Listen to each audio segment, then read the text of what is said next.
So joining me is Christian Elkin. Christian, you compete in the ultra lightweight class and of course the Super Twins at the Internationals up north and the Ulster Championship. So apart from the bikes, I suppose for the minute, how have you been getting on throughout the lockdown? Not too bad. I run my own wee business, Dino Centre and I've just been working away, obviously safely, as they say. Yeah.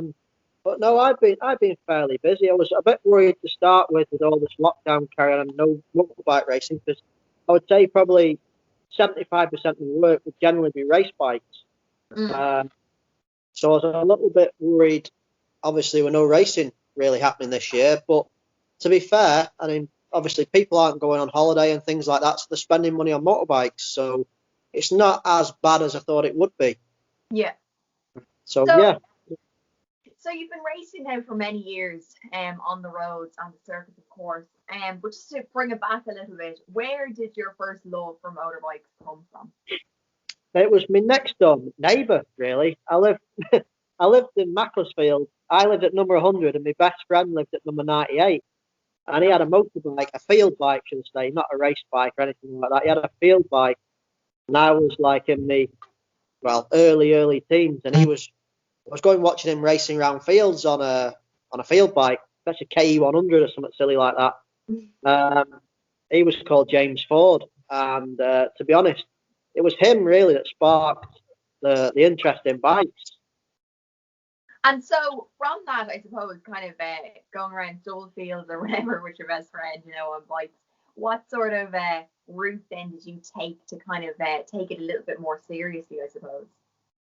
Um, well, my dad obviously knew I was into motorbikes, so when I was sort of 14, 13, 14, there was a local bike shop that opened, just not a main deal or anything, just a general motorbike shop, and he kept pestering them for me to get a job. So kept going. He worked not far from this motorbike shop, and he kept saying, "Oh, my son's really into motorbikes, and he's tidied this motorbike up, and it's a great job." So he said, "Okay, then send him down on Saturday." After my dad pestered him to death, he almost like you think he wore him down, basically. So he basically said, "Send him down, and we'll give him a Saturday job." So that's where I started, and having worked at that motorbike shop when I was like 13, 14, there was a fella that came in on a Saturday, a Tuesday night, and a Thursday night to help tidy up bikes, called Martin Davenport. And he really is the man that got me into motorbike racing. He was helping out one of his work colleagues that used to race a 125, and it was for sale in the motorbike shop. And I kept sitting on it, sitting on this Honda RS 125. It's like a 1990 model. That's Mm. probably before you were born, isn't it? 1990. And I kept sitting on it. He said, something. I was like, I was sat on it like this. It Yeah. looked like a flea on a flipping elephant's back. But anyway, I had this field bike, and he kept saying, if you keep training on that field bike, well, would you like to race that? And I said, well, I'd love to race it, but obviously I was only at the time was only 14, Mm. and back then you couldn't race till you were 16. This was 1995 or something like that.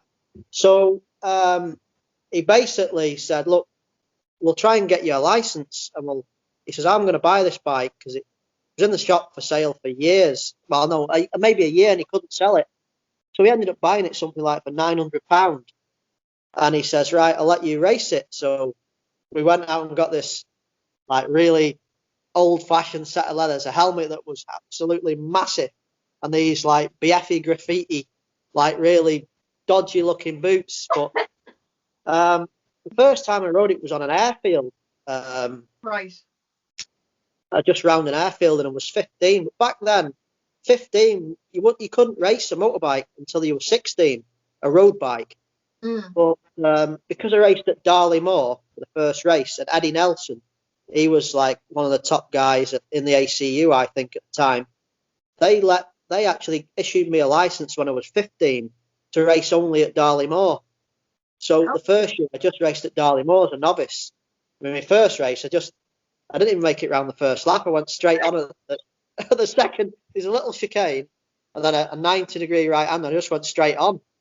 Just paddling in the gravel. But no, it was if it weren't for Martin Davenport really and Ace Motorcycles in 1995 and six, I wouldn't have started motorbike racing because my family are not into motorbikes at all. So I suppose kind of going on then from that to the road racing over here in Northern Ireland where you race. How did kind of that sort of come around then? Well, I raced 125s in England for years and years and years. I probably spent too long on a 125 to be fair. And when I rode a 600 in, I ended up riding for a team, a BBR Racing in '07, and BBR Racing was sponsored by a motorbike shop in Ballymena in Northern Ireland. And the deal was if I rode for that team, I'd have to race the Northwest 200, possibly the Mid Antrim, and the Ulster Grand Prix. Well, I didn't know what the Northwest 200 was. I didn't know what the Ulster Grand Prix was. I'd seen the TT on the TV. I didn't have any interest in road racing at all. In all honesty, I didn't. Flip me. I'd only ever been to the Isle of Man in 1998, and funny enough, that was the first year I ever drank alcohol. And that was a bad day. I honestly couldn't believe how fast they were going on the roads. It actually blew me away. I had no interest. I thought it was clean crazy, if I'm being honest. But because it was, the team was sponsored by a place in Northern Ireland, I said, right, okay. The deal was, right, we'll do the British Supersport 600 Championship, and we'll go to the Northwest. You can go out in practice. We'll take the 250, which I'd never seen or sat on or ridden before. We'll take the 250. You can ride the 250 and 600. And he said, after practice, don't like it. I said, I'll tell you what we'll do. We'll just enjoy the week and not worry about it. So I went, oh, okay then. Well, that's what we'll do. We'll just do that. So anyway, I went out. I was quite lucky, really, in practice because I had Philip McCallum taking me around. And he actually went pretty quick, which was good, really. So I was up on 250 in the first practice because obviously I'd never ridden it before. So I'd ridden the 600 for the first part of the year. So I jumped on the 250 and I really enjoyed the bike, and it went really well.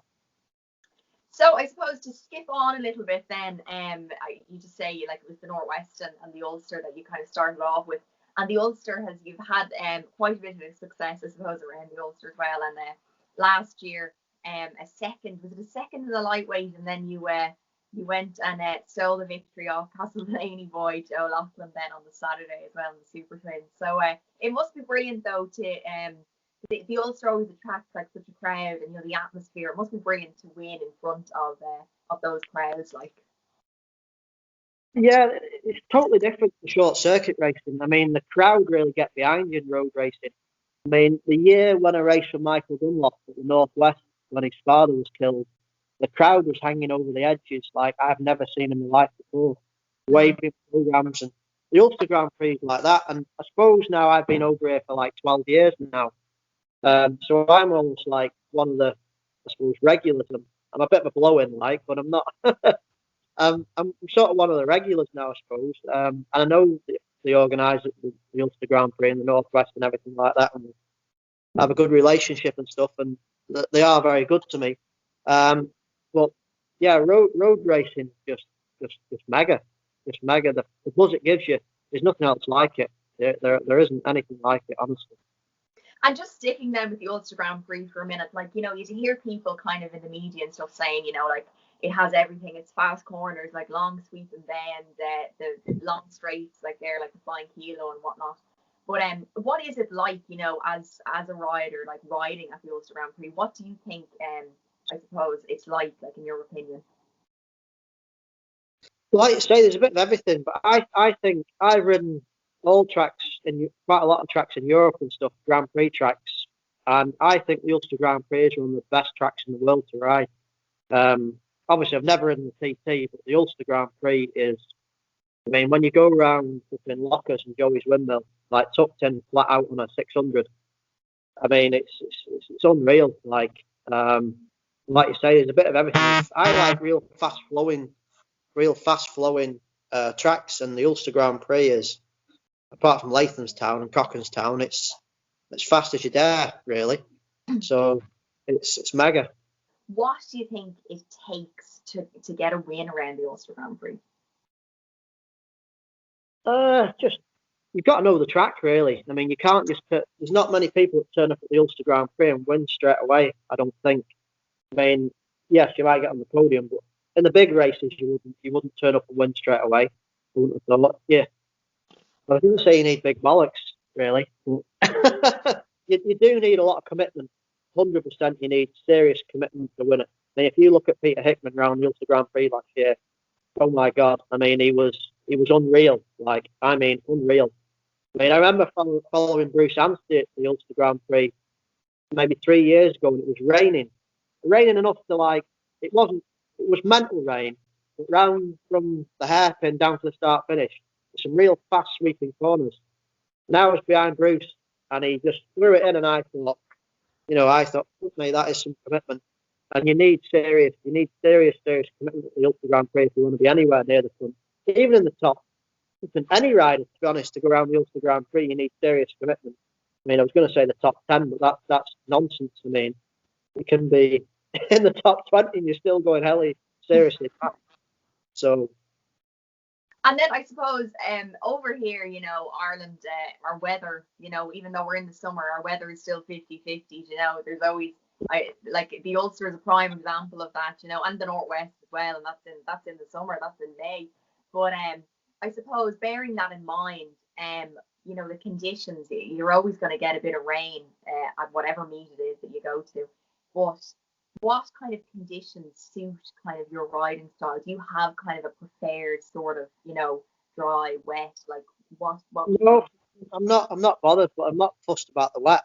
I don't really like it when it's in between, like the Ulster Grand Prix in the Northwest, where I had a podium at the Northwest and a win at the Ulster. It was in betweeny conditions, and to be honest, I'm not a big fan of that. But I know on the twin at not say totally what I can get away with, but I prefer it dry, to be honest. But I've had some good results. I'm not fussed about the wet at all. I just enjoy riding the bike, to be honest.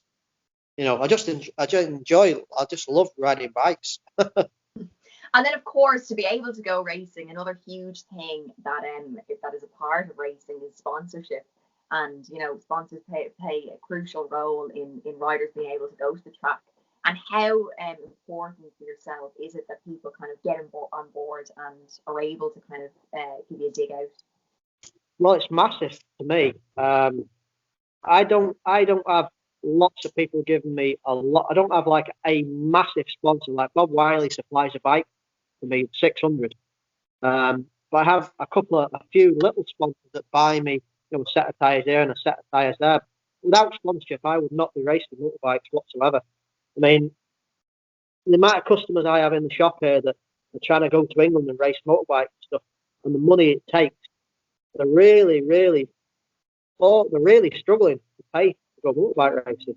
I mean, I'm no exception. I'm hand to mouth. Like, I was gutted at the Ulster Grand Prix. We didn't get any prize money because I really needed that prize money to pay the bills. I know you're not guaranteed prize money, but when you expect to get prize money, it's a bit of a kick in the bollocks, really. But it takes everything you can get really to go motorbike racing. And the faster you think really, the faster you get, the easier it gets. Or the championships you win, the easier it gets. It doesn't. I mean, I was champion 2 years on the run, and I was out without a ride. I didn't have a ride. I had to go and fund my own 600 for a year, like just a few of my friends, and it was shocking. Like, it's hard work, but without sponsors, the racing's dead. And that's, I suppose, a problem with road racing and short circuit over in Ireland and Northern Ireland at the moment. There just isn't the big sponsors to plough money into it to raise the profile of it, I suppose. Yeah, exactly. Which is it's sad, really, when you look at the road racing now, and short circuit racing in North there. I mean, it is really struggling, and obviously that's money. And I was going to say, just when you mentioned short circuit racing there as well, you also have competed on the circuits over here in Ireland, the Ulster Championship. What is it like, I suppose, kind of transferring over to the circuits from the roads? You have to probably adapt yourself to each, do you? I'm sure if you ask any racer, you don't ride any slower on the road than you ride on the short circuits. I mean, people say you ride at 90% on the road, you don't ride at 100%. That, to be honest, to be anywhere near the front now, that's a lot of bollocks. You have to ride the bike pretty much as hard as you can ride it. But I only do the roads now because there's not many tracks over here, and I haven't got the money to go to England. If I had the money to go and do BSB in England, then I would go. But to have the money and the funding and the time as well, I mean, you need serious commitment to go and do BSB or what have you, time, money, and energy. So that's why I generally do the roads now, because it's another track to race on. We have Kirkeston, Bishop's Court, St Angelo, and Mondello, which I don't go down to that often. In all fairness, so to race at the Northwest or Armoy or the Ulster Grand Prix, to me, it's exciting. You know, it's a shame it's so exciting because it's very dangerous. You know, it is seriously dangerous. But I couldn't, if I could go off and do Grand Prix, I'd prefer to do that. But obviously I can't. I'm too old. I'm 40. Well, almost 40. So my career's over now. I haven't got a racing career. I've never had a racing career. I've always done it really for fun. So it's just, I just do it for fun now, and I enjoy the roads and I enjoy the short circuits. So. Well, hopefully next year anyway, coronavirus will give us a bit of a break and we'll see you back at the Northwest next May, or of course the Ulster in August, providing it can get itself back up and running. But until then, the best of luck with everything, and hopefully business goes well, you know, throughout the winter, and those people want to get their bikes serviced or whatever it is. Down centre and I, that's the one, yeah. Thank you very much. Okay, take care, look after yourself. See you. Thank you.